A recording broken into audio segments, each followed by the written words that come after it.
Hi hello నమస్తే నేను మీ host అక్షర విహారీ. ఈరోజు మనతో పాటు స్టూడియోలో మ్యూచువల్ ఫండ్ ఎక్స్పర్ట్ అలాగే ఫినాన్షియల్ గ్రోత్ అడ్వైజర్ వెల్తి చక్రధర్ గారు ఉన్నారు. ఆయనతో పాటు మాట్లాడదాం. Hello sir. హలో అండి. ఎలా ఉన్నారు? బాగున్నాను మేడం. మీరు? బాగున్నా సార్. సార్ మన దగ్గర 50 lakhs కానీ 1 CR కానీ ఉంది. మరి అలా ఉన్నప్పుడు ఒక ఫ్లాట్ కొని దాన్ని రెంట్కి ఇవ్వడం బెటర్ అంటారా, లేదా మ్యూచువల్ ఫండ్స్లో సిస్టమేటిక్ ఇన్వెస్ట్మెంట్ ప్లాన్ చేయడం బెటర్ అంటారా? ఇది యాక్చువల్గా ఏంటంటే ఒక మంచి క్వశ్చన్. చాలా మంది దగ్గర ఏంటంటే కొన్ని లంసంగా అమౌంట్ వస్తుంది, కొంతమంది రిటైర్ అవుతారు, రిటైర్ అవ్వగానే కొంచెం మంచి కార్పస్ వస్తుంది. సో నెక్స్ట్ ఆఫ్టర్ రిటైర్మెంట్ మనకి ఎట్లా ఖర్చులకి ఎలా అనుకునే టైంలో కొంతమంది సలహా ఇస్తారు ఏంటంటే ఫ్రెండ్స్, మంచి ఫ్లాట్ కొను, రెంటల్ ఇన్కమ్ వస్తుంది, ఎలాగో ఇన్ఫ్లేషన్ పెరుగుతుంది కాబట్టి రెంట్స్ కూడా ఎవ్రీ ఇయర్ 5% పెరుగుతూ ఉంటాయి కాబట్టి రెంటల్ ఇన్కమ్ కూడా మీకు బాగానే ఉంటుంది, రేపు పొద్దున ఒక 20 years తర్వాత ఒక మంచి అసెట్ అవుతుంది అని చెప్తారు. అయితే ఇందులో కొన్ని ప్రాబ్లమ్స్ కూడా ఉన్నాయండి. మనకి మ్యూచువల్ ఫండ్స్లో సిస్టమాటిక్ విత్డ్రావల్ ప్లాన్ అని ఒక మంచి ఆప్షన్ ఉంది. సిస్టమాటిక్ విత్డ్రావల్ ప్లాన్ అంటే ఏంటంటే, ఇప్పుడు ఎస్ఐపి అంటే అందరికీ తెలిసిపోయింది, ఇవాళ మంచి పాపులర్ ప్రోడక్ట్ అయింది. సిస్టమాటిక్ ఇన్వెస్ట్మెంట్ ప్లాన్ అంటే మన దగ్గర ఉన్న కొద్ది మొత్తం సేవింగ్స్ ఎవ్రీ మంత్ ఒక 10,000 కావచ్చు, 15,000 రూపీస్ కావచ్చు, అలా వేసుకుంటూ వెళ్తే దీర్ఘకాలంలో అంటే ఒక 15 years తర్వాత 1 CR అనేది వస్తుంది. సో మనం క్రమబద్ధంగా ఇన్వెస్ట్మెంట్ చేసుకుంటూ వెళ్తే దాన్ని ఎస్ఐపి అంటారు. అలాగే మనకి ఆల్రెడీ లంసమ్ అమౌంట్ ఉంది, అది పెట్టి మనం విత్డ్రా చేసుకుంటే ఎవ్రీ మంత్ సిస్టమేటిక్గా విత్డ్రా చేసుకుంటే దాన్ని సిస్టమేటిక్ విత్డ్రావల్ ప్లాన్ అంటారు. అయితే ఇలాంటి ఆప్షన్ ఎలా వర్కౌట్ అవుతుందంటే, మనకి రియల్ ఎస్టేట్లో ఏదైతే ఫ్లాట్ ఉందో దానికి ఈక్వల్గానే వర్కౌట్ అవుతుంది. ఇది కూడా ఎలా అంటే చూడండి, ఒక 50 lakhs అమౌంట్ ఉంది. ఆ 50 lakhs అమౌంట్ మనం కనుక మ్యూచువల్ ఫండ్స్లో పెడితే ఆ మ్యూచువల్ ఫండ్స్లో మనకి ఎవ్రీ మంత్ 25,000 రూపీస్ అనేది వస్తుంది. అంటే ఎంత అంటే 6% rate of interest. So 50 lakhs మీద మనకి ఎవ్రీ మంత్ 25,000 వస్తుంది కాబట్టి మనం హ్యాపీగా మనకున్న ఏదైతే మంత్లీ ఎక్స్పెన్సెస్ ఉంటాయో వాటిని మీట్ అవ్వచ్చు. అట్ ద సేమ్ టైం ప్రతి 10 సంవత్సరాలకి ఈ 50 లక్షలు మనం ఏదైతే పెట్టామో అది డబుల్ అవుతుంది, మనం 1 crore దాకా అవుతుంది. సో అట్లా ప్రతి 10 సంవత్సరాలకి మనం పెట్టిన ప్రిన్సిపల్ పెరుగుతూ ఉంటుంది. అట్ ద సేమ్ టైం మనకి ఎవ్రీ మంత్ రెగ్యులర్ ఇన్కమ్ వస్తుంది. అయితే మనం ఫ్లాట్ కొనుక్కుంటే ప్రాబ్లమ్స్ ఏంటంటే, ఫ్లాట్ 50 lakhsకి దొరకడం అనేది కొంచెం కష్టం. ఇవాళ హైదరాబాద్లో కొంచెం బాగా రేట్లు పెరిగిపోయినాయి, ఈ రోజుల్లో కష్టం. అది దొరికినా మనకి ఏంటంటే గవర్నమెంట్ రిజిస్ట్రేషన్ ఛార్జెస్ అని అవన్నీ ఉంటాయి, స్టాంప్ డ్యూటీ, GST అని కట్టాలి, మళ్ళీ వుడ్ వర్క్ చేయించాలి. ఇవన్నీ చేయించితే కానీ రెంట్కి ఎవరైనా రారు. సో కాబట్టి అంటే ఖర్చు ఎక్కువ ఉంది ఇందులో. ప్లస్ ఏంటంటే ఆల్ ఓవర్ ఇండియాలో చేసిన సర్వే ఏంటంటే, ఒక రెంటల్ ఇన్కమ్లో మనకు వచ్చేది ఓన్లీ 3% ఆర్ 4% కంటే రాదు. అంటే మనం 50 లక్షలు పెట్టి ఒక ఫ్లాట్ కొన్నా అందులో 3% అంటే మనకి నెలకి 15,000 అద్దె వస్తుంది తప్ప 25,000 రాదు, 6% అయితే రాదు. మనం 1 crore పెట్టి ఇల్లు కొన్నా కూడా మనకు వచ్చే రెంట్ ఎంత ఎవ్రీ మంత్ అంటే కేవలం 25,000, 25,000 రూపీస్ మాత్రమే మనకి రెంట్ వస్తుంది. అదే మనకి 6% మనకి మ్యూచువల్ ఫండ్స్లో వర్కౌట్ అవుతుంది. అంటే 1 crore పెడితే మనకు వచ్చేది 50,000. సో మనకి ఏంటంటే అలా చూసుకుంటే ఎవ్రీ మంత్ రెంటల్ ఇన్కమ్ వచ్చే కన్నా ఫ్లాట్ మీద మనకి ఎక్కువ మొత్తం మ్యూచువల్ ఫండ్స్లో వస్తుంది. అది ప్లస్ పాయింట్ నెంబర్ 1. నెంబర్ 2 ఏంటంటే, మనకి టెనెంట్స్ ఎప్పుడు ఉంటారా, రెగ్యులర్గా ఉంటారా అని గ్యారంటీ లేదు. ఇప్పుడు చూడండి, కోవిడ్ లాంటి టైంలో మొత్తం 3 ఏళ్ళు మనకి లాక్ అయిపోయింది.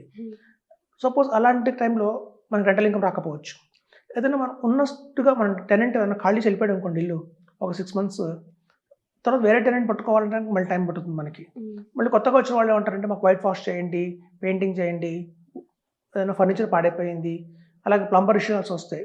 ఈవెన్ ఒక రెగ్యులర్గా టెనెంట్ ఉన్నా కూడా మనకి ఎప్పుడు రెగ్యులర్గా ఒక వాటర్ ప్రాబ్లమ్స్ అన్ని వస్తూనే ఉంటాయి. సో అవన్నీ కూడా మనం రెక్టిఫై చేస్తుండాలి, ప్రాపర్టీ ట్యాక్స్ కట్టాలి ఇన్ టైంలో. ఇలాంటి ఇష్యూస్ అన్ని మనకి రెంటల్ ఇన్కమ్లో ఉంటాయి. అదే మ్యూచువల్ ఫండ్స్లో ఏంటంటే మనకి అలాంటి ప్రాబ్లమ్స్ ఏం లేవు కాబట్టి రెగ్యులర్గా 10th అంటే 10thకి, లేదా 5th, 15th మనం ఏ డేట్ అయితే పెట్టుకుంటామో ఆ డేట్కి ప్రాంప్ట్గా మనకైతే అకౌంట్లోకి డబ్బులు వస్తాయి. అలా వస్తూ కూడా మనం ఏం చెప్తున్నాం అంటే 10 years డబుల్ అవుతుంది అంటున్నాం. చాలామందికి అర్థం కాదు అది ఎలా పాసిబుల్ అవుతుంది. మనకి ఎవ్రీ మంత్ ఇంట్రెస్ట్ ఇచ్చినా కూడా బ్యాంకులో అలా రాదు. మీరు చూస్తే బ్యాంకుల్లో కానీ, పోస్ట్ ఆఫీస్లో కానీ ఎక్కడ చూసినా కూడా మనకి పెట్టిన ప్రిన్సిపల్ పెరగదు, నెల వడ్డీ వస్తుంది. మా ఫస్ట్ కల్లా వడ్డీ పడుతుంది అకౌంట్లోకి. కానీ మన ప్రిన్సిపల్ మాత్రం మీరు ఎన్నేళ్ళు ఆగినా, 10 ఏళ్ళు ఆగినా, 15 ఏళ్ళు ఆగినా ఆ ప్రిన్సిపల్ అమౌంట్ అలాగే ఉంటుంది. ఇంకో ప్రాబ్లం ఏంటంటే, బ్యాంకులో రేట్ ఆఫ్ ఇంట్రెస్ట్లు మారిపోతూ ఉంటాయి. ఓన్లీ 5 yearsకి రేట్ ఆఫ్ ఇంట్రెస్ట్ ఫిక్స్ చేస్తారు. ఓకే, 6.75% మీకు 5 years ఇస్తామండి అంటారు. 5 years తర్వాత మళ్ళీ మనం రెన్యూల్ చేయాలి. రెన్యూల్ చేసిన తర్వాత ఆ రోజు ఒక 5 years తర్వాత ఆ రోజు సపోజ్ 6% కాకుండా 5% 4% రేట్ ఆఫ్ ఇంట్రెస్ట్ ఉంటే మనకు అదే ఇస్తారు, ఫిక్స్ ఉండదు. కానీ మనకి మ్యూచువల్ ఫండ్స్లో ఏంటంటే 6% అనేది ఫిక్స్గా మనం పెట్టుకుంటే మనం ఎంత కాలం ఉంచినా ఆ 6% అయితే గ్యారంటీగా వస్తూనే ఉంటుంది. అదో ప్లస్ పాయింట్ కూడా ఉంది. ఇప్పుడు చూడండి, చాలామంది అనుకునేది ఏంటంటే, ఒక ఫ్లాట్ కొంటే ఫిజికల్గా మన కళ్ళ ముందు కనిపిస్తుంది, ఒక అసెట్గా మనం ఫీల్ అవ్వచ్చు, ఓకే నాకంటూ ఒక ప్రాపర్టీ ఉంది అని ఒక ధీమాగా ఉంటాం కదా అనుకుంటారు. ఇది మ్యూచువల్ ఫండ్స్లో పెడితే అదేమో ఎక్కడికి వెళ్తుందో తెలియదు. ఫండ్ మేనేజర్ ఉంటారు, మనకు కొన్ని స్టాక్స్ అలాట్ అవుతాయి, మనం చూస్తుంటాం మార్కెట్ అప్ అండ్ డౌన్, కొంచెం ఒడిదుడుకులు ఉంటుంటాయి మన ఇన్వెస్ట్మెంట్కి. కొన్ని ఇయర్స్ వరకు దాన్ని ముట్టకుండా అలా ఉంచాలి. ఎంత ఎమర్జెన్సీ పని వచ్చినా వాటిని ముట్టద్దు. ఎమర్జెన్సీ వస్తే మనకి ఇల్లు కూడా అమ్ముకోలేము, ఎందుకంటే లిక్విడిటీ ఉండదు. ఒకసారి ఇల్లు కట్టేసామా అంటే ఆ డబ్బులు ఇల్లు వెళ్ళిపోయినాయి, మళ్ళీ మనకు 10,000 డ్రా చేయాలంటే మన ఇంట్లో నుంచి డ్రా చేయలేము. మ్యూచువల్ ఫండ్స్ కొంచెం తీసుకోవచ్చు. ఇప్పుడు చూడండి అట్లాంటి ఫిజికల్గా ఉండదు కదా అంటారు. మీకు ఒక మంచి ఎగ్జాంపుల్ చెప్తానండి.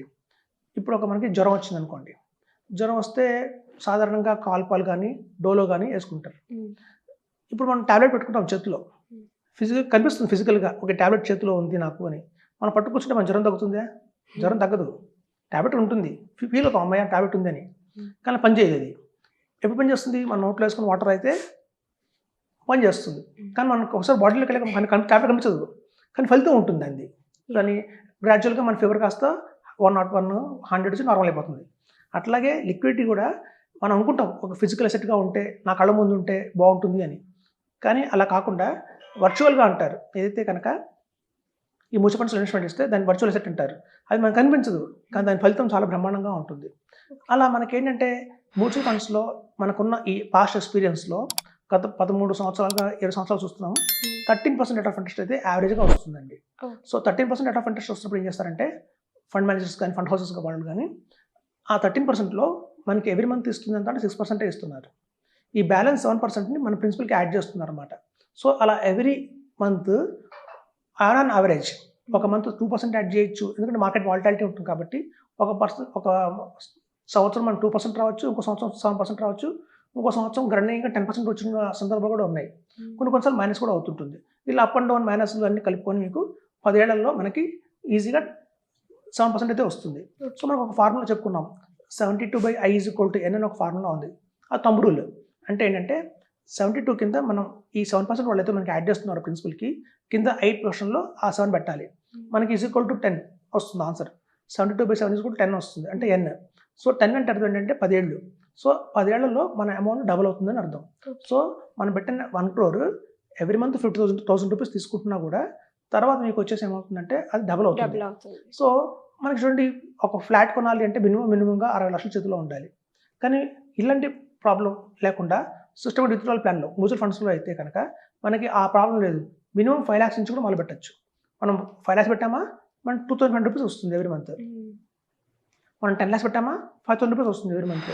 సో మనకి ఏంటంటే మ్యూచువల్ ఫండ్స్లో చిన్న అమౌంట్ నుంచి కూడా మనం మొదలు పెట్టచ్చు. ఇంకోటి ఏంటంటే చాలా మంది తెలియక చేసే పెద్ద పొరపాటు ఏంటంటే ఏదైనా బ్యాంక్కి వెళ్ళారు అనుకోండి, వాళ్ళు ఏం చేస్తారంటే ఆ ఉన్న 10 లక్షలు తీసుకెళ్ళి ఒకటే కంపెనీలో పెట్టేస్తారు.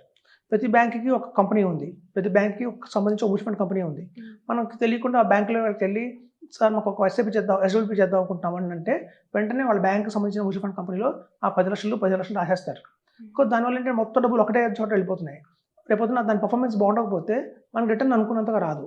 కాబట్టి ఏంటంటే ఇవాళ టెక్నాలజీ వచ్చింది కాబట్టి మొత్తం మన మొబైల్ యాప్లోనే మేనేజ్ చేస్తున్నాం కాబట్టి మనం పెట్టే 15 లక్షలు కావచ్చు, 25 lakhs కావచ్చు, 50 lakhs కావచ్చు, అట్లీస్ట్ 3 బెస్ట్ ఫండ్స్లో కనుక మనం స్ప్లిట్ చేస్తే మనకి అధిక లాభం వస్తుంది. ఎందుకంటే సపోజ్ ఇవాళ ఉన్న కండిషన్స్లో చూస్తే మనకి బరోడా BNP వాళ్ళది బాగుంది, బ్యాలెన్స్ అడ్వాంటేజ్ ఫండ్, ఎడల్వైజ్ వాళ్ళది బాగుంది, ఇట్లా ఎడల్వైజ్ BNP పరిబాస్ అట్లాంటివి చాలా బాగున్నాయి. సో ఇవాళ ఉన్న టైంలో ఏవి బెస్ట్ ఫండ్స్తో తీసుకొని వాటిలో కనుక మనం ఇట్లా స్ప్లిట్ చేస్తే అంటే 3 funds స్ప్లిట్ చేస్తే మనకి అధిక లాభం వస్తుంది. ఏదైనా ఎమర్జెన్సీలో రేపు పొద్దున ఏదైనా హాస్పిటలేషన్ అవ్వాల్సి వచ్చింది, ఎందుకంటే పెద్దవాళ్ళు కదండి, ఏజ్ మనం చెప్పలేము, ఏదైనా ఎమర్జెన్సీలో డబ్బులు కావాలన్నా కూడా ఉన్న 4 fundsలో పెడితే కనుక ఒక ఫండ్లోంచి తీసేసి మనం ఆ టైంకి ఆ ఫండ్ని వాడుకోవచ్చు. అలా మొత్తం ఒకటే ఫండ్లో పెడితే ఏమవుతుందంటే దాన్ని స్టాప్ చేయాలి, మళ్ళీ విత్డ్రా చేయాలి, మళ్ళీ అగైన్ మనం SWP ప్లాన్ మళ్ళీ చేయాలి, ఇష్యూస్ అన్నీ వస్తాయి. అలా కాకుండా 4-5 funds పెట్టుకుంటే ఏమవుతుందంటే ఒకటి ఏదైనా ఎమర్జెన్సీ కోసం వాడుకున్న మిగతా 4 నుంచి మనకి రెగ్యులర్ ఇన్కమ్ అయితే వస్తుంది. సో అదొక మంచి ఆప్షన్ అండి. ఇంకా చాలా మంది తెలియక ఏం చేస్తారంటే ఎక్కువ ఈక్విటీస్లో పెట్టేస్తారు. అంటే ఇప్పుడు చూడండి మ్యూచువల్ ఫండ్స్లో కూడా చెప్తున్నాం 12% రిటర్న్ వస్తుంది కదా, 12% వస్తున్నప్పుడు మనం మొత్తం ఈక్విటీలోనే పెట్టేసి 12% వచ్చినప్పుడు అంటే ఇప్పుడు చూడండి మనకి ఏదైనా హైబ్రిడ్ ఫండ్స్లో అంటే బ్యాలెన్స్ అడ్వాంటేజ్ ఫండ్లో మనం చెప్తున్నాం అంటే 6% తీసుకోండి అని చెప్తున్నాం ఎవ్రీ మంత్. అలా కాకుండా 12% తీసుకుంటే ఏమవుతుందంటే పెట్టిన 1 crore 1 లక్ష వస్తుంది, ఎవ్రీ మంత్ లక్ష వస్తుంది. సో అలా గ్రీడీగా మనకు నెక్స్ట్ ఎవ్రీ మంత్ 1 లాక్ వస్తుంది కదని చెప్పి ఈక్విటీలో పెడితే ఏమవుతుందంటే మనం తీసుకుంటే 12%, మార్కెట్ ఏమో ఎప్పుడు పైకి వెళ్తే వెళ్ళదు, ఒకసారి మార్కెట్ డౌన్ కూడా వస్తుంది. సో మార్కెట్ డౌన్ వచ్చినప్పుడు మన కార్పస్ పడిపోతుంటాయి, అదే టైంలో మనం 12% విత్డ్రా చేసామనుకోండి చాలా పెద్ద నష్టం వస్తుంది. చూస్తుండగానే మనం 1 crore కాస్త 80 lakhs 70 lakhs వచ్చేస్తుంది. కాబట్టి ఎప్పుడు కూడా 12% అనేది విత్డ్రా చేయకూడదు, మ్యాక్స్ టు మ్యాక్స్ 6%, 5-7% పెట్టుకుంటే మాత్రం లాభం బాగా ఉంటుంది. ఓకే. సో కాబట్టి మనం వ్యూవర్స్ చెప్పేది ఏంటంటే అధికంగా ప్రెజెంట్ ఉన్న కండిషన్స్లో ఒక ఫ్లాట్ కొని దాన్ని రెంట్కి ఇచ్చి దాన్ని డెవలప్మెంట్ చూసుకుంటే కన్నా ఇట్లా ఎస్బీఐ ప్లాన్ కనుక పెడితే మనకి అధికంగా వడ్డీ నెల నెల వడ్డీ ఎక్కువ వస్తుంది, ప్లస్ పాయింట్. తర్వాత మన ఫ్యూచర్ జనరేషన్ అంటే మన నెక్స్ట్ మన పిల్లలకు కూడా మనం చూడండి 1 crore పెడుతున్నాము, అది 2 crores అయింది, ఫ్యూచర్లో 4 crores అయింది. మనకి ఇద్దరు పిల్లలు ఉంటే ఇద్దరికి 2 crores ఇచ్చేయచ్చు. ఓకే. ఒక ఫ్లాట్లో ఉంటే మనం ఒక పిల్లడికి ఇవ్వడం కష్టం, మళ్ళీ వాళ్ళు దాన్ని అమ్ముకోవాలి. ఇవాళ చూడండి జనరేషన్స్ ఎలా మారిపోతున్నాయి అంటే ఇండియాలోనే ఉండట్లా, వాళ్ళు ఆస్ట్రేలియాలో సెట్ అవుతున్నారు పిల్లలు, కొంతమంది లండన్లో సెట్ అవుతున్నారు పిల్లలు. ఒక ఫిజికల్గా ప్రాపర్టీ ఉంటే ఆ టైంకి వాళ్ళు వచ్చి ఒక 4 months ఉండి అమ్మాలి. చూడండి మనం ఈజీగా అమ్మలేము. ఎప్పుడైనా మీరు గమనిస్తే ఒక ఫ్లాట్ అమ్మాలంటే కనీసం 3 నెలలు 3 months నుంచి 6 months పడుతుంది. మనం అనుకున్న రేట్ రావాలి అంటే వస్తారు, చూస్తారు, ఏదో వంక పెడతారు, వాస్తు బాగాలేదంటారు, కిచెన్ బాగాలేదంటారు, పైనుంచి కురుస్తుందంటారు, ఏదో చెప్తారు. అలా చెప్పి మనకి ఒకళ్ళంతా నచ్చినా కూడా వాళ్ళు బార్గెన్ చేస్తారు. ఆ 1 కోటి రూపాయలు కాదండి 70 లక్షలు అయితే చెప్పండి కొనుక్కుంటాం అంటారు. సో అట్లా బార్గెన్లోనే టైం వెళ్ళిపోతుంది. సో ఇవాళ మన పిల్లలకి ఏమైతే ఉందో, ఇప్పుడు చూడండి ఒక ఫ్లాటే ఉందనుకోండి, ఇద్దరు పిల్లలు ఉన్నారు, ఇద్దరు పిల్లలు ఒక అబ్బాయి ఏమో అమ్ముతూ ఉంటాడు, ఇంకో అబ్బాయి ఏమో అవసరమే ఉంది అమ్మక్కర్లేదు అంటాడు. ఎందుకంటే ఒకళ్ళకి అవసరం ఉండొచ్చు, డబ్బుల వల్ల ఇంకోళ్ళ అవసరం లేకపోవచ్చు. సో ఇట్లాంటి మన పిల్లలకే మనం గొడవ పెట్టిన వాళ్ళు అవుతాం. సో అలా కాకుండా ఇలాంటి ప్లాన్లో వేసుకుంటే కనుక మనకి ఏ గొడవ లేకుండా నామినేషన్ ఎలా ఉంటుందంటేనండి, మనం పెట్టినప్పుడే నామినేషన్ ఇద్దరికి ముగ్గురికి పెట్టచ్చు, వైఫ్కి 30%, పిల్లలకి 30%, అలా మనం డివైడ్ చేసేయచ్చు. అప్పుడు ఏ ప్రాబ్లం లేకుండా ఎవరికి కావాల్సిన వాటా వాళ్ళకి వచ్చేస్తుంది. సో లీగల్ ఇష్యూస్ కూడా ఉండవు కాబట్టి మనం మ్యూచువల్ ఫండ్స్లో ఇన్వెస్ట్మెంట్ అంటే చాలా బెటర్. ఓకే సార్, ఒక చిన్న డౌట్. ఇందాక మీరు మ్యూచువల్ ఫండ్స్లో లైక్ లంసమ్ అమౌంట్లోనే పెట్టిన అవసరం లేదు, 5 lakhs నుంచి కూడా స్టార్ట్ చేయొచ్చు అన్నారు కదా. ఇప్పుడు ఫర్ సపోజ్ ఈ ఇయర్ 5 lakhsతో స్టార్ట్ చేసి లేదు ఇదేదో బాగానే ఉంది ఇందులోనే ఉందాము అని 1 year ఆగి తర్వాత ఇంకా ఎక్కువ అమౌంట్ పెట్టే ఛాన్స్ ఏమైనా ఉందా? ఉందండి, టాప్అప్ చేసుకోవచ్చు. ఓకే. టాప్అప్ చేయొచ్చు. మనం పెట్టి 5 lakhs, నెక్స్ట్ ఇది చాలా నచ్చింది ఇంకో 5 lakhs పెట్టి అడిషనల్గా అంటే కూడా అడిషనల్గా 5 lakhs అదే ఫండ్లో పెట్టచ్చు, లేదా వేరే ఫండ్లో కూడా మనం పెట్టచ్చు. Okay. So same fund like existing ఫండ్లో I can add how much amount I want. ఆ తర్వాత నుంచి మీకు డబుల్ అవుతుంది. ఓకే. ఇప్పుడు చూడండి మనకి ఫస్ట్ మనం 1 crore పెట్టాము, లేదా 50 లక్షలు పెట్టాము అనుకుందాం, 50 lakhs పెడితే మనకి 25,000 25 నెలలా వచ్చింది. 10 ఏళ్ళ తర్వాత మనం ఏం చెప్తున్నామంటే మీరు పెట్టిన 50 లక్షలు 1 crore అవుతుందని చెప్తున్నాం. సో 10 ఏళ్ళ తర్వాత ఆ 1 crore నుంచి మనకు 25,000 కాకుండా 50,000 డ్రా చేయొచ్చు. సో మనకి అది కూడా లాభమే. సో ఇన్ని విధాలుగా ప్లస్ పాయింట్స్ ఉన్నాయి కాబట్టి మనం గట్టిగా కాన్ఫిడెన్స్ చెప్తున్నాం. ఎందుకంటే 2010 or 2013లో మన దగ్గర అయితే ఇన్వెస్ట్మెంట్ చేశారో ఈ మోడల్లో వాళ్ళకి అధిక లాభాలు వచ్చాయి, మనం చూసాం కాబట్టి మనం ఎంతో కాన్ఫిడెన్స్ చెప్తున్నాం. ఓకే, లాస్ట్ 10 సంవత్సరాల నుంచి ఎవరైతే ఇలా కొనసాగిస్తున్నారో వాళ్ళకైతే మంచి రిటర్న్స్ వచ్చాయి.